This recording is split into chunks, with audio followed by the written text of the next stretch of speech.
Once upon a time I was a boy, just like you.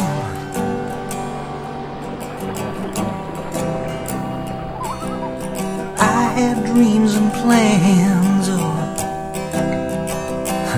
just a few.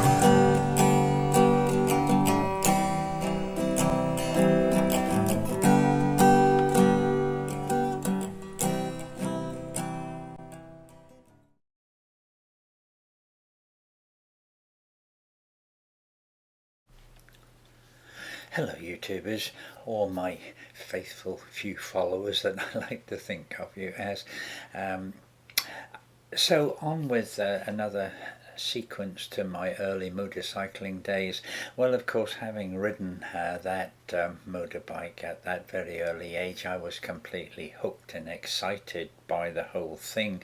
But it wasn't a subject that was really brought up within my circle of friends, partly because the house that we used to hang out in was the house of a friend, and his mother, who we called Aunt Aggie, and I've talked about her before earlier, just allowed us great freedoms, and we were all very happy there.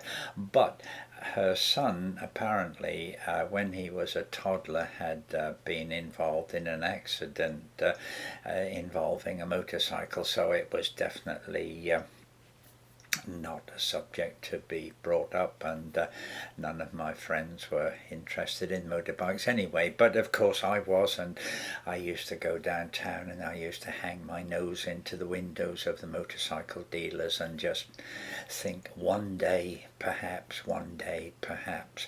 Anyway, that situation changed because Aunt Aggie took in two more children, a boy and a girl. I don't really know why. They obviously had trouble with their own families, and they were in some way related. So her family grew from two boys to three boys and a girl.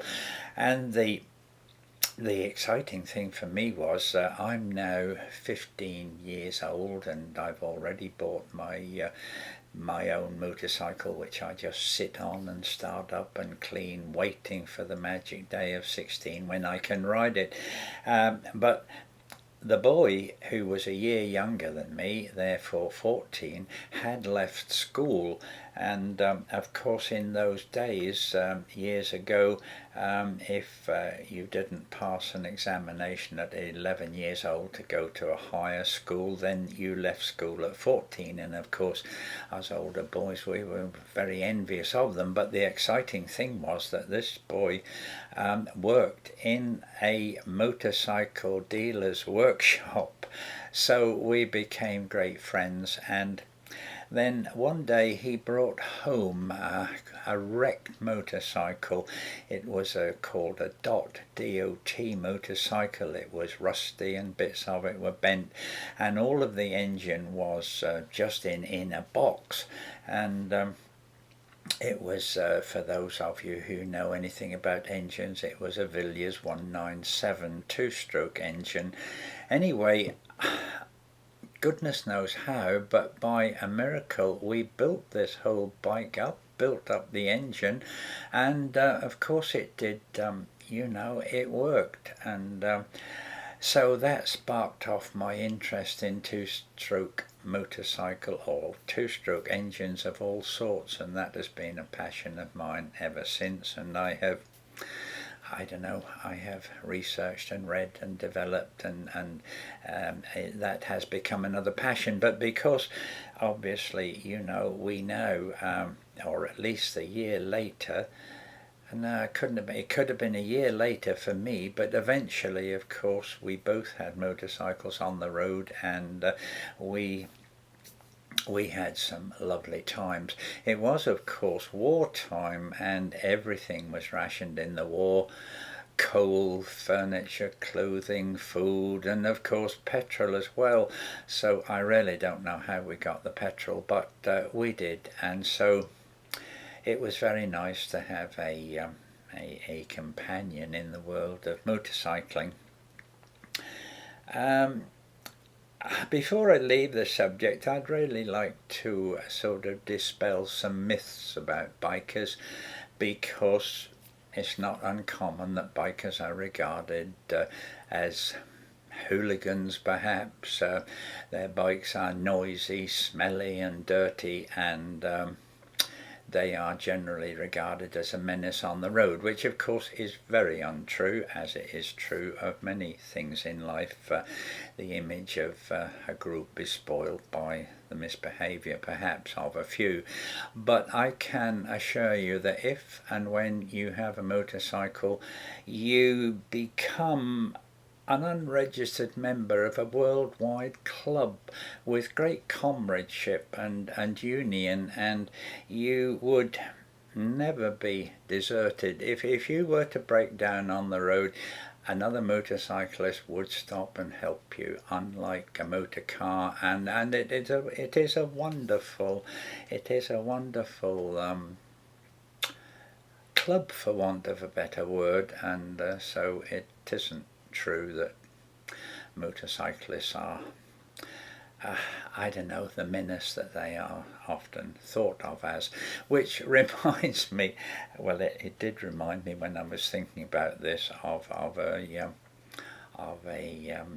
story, which I suppose follows on because it illustrates one motorcyclist helping another, and the story, which I believe to be true, took place many years before, and motorcycles in the very early days had lights which were carbide lights.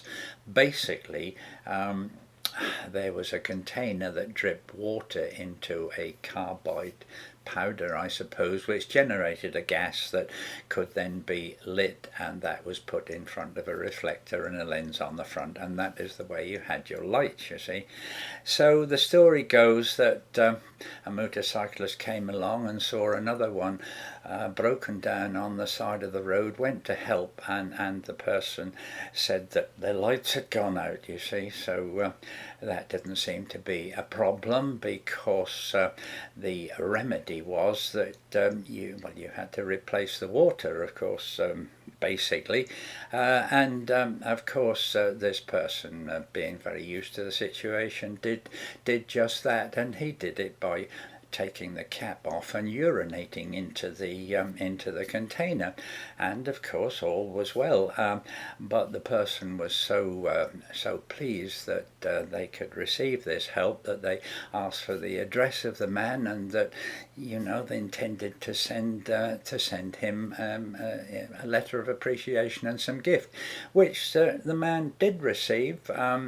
He received his gift, and in the package was a letter which said something like, "I'm so grateful for your help.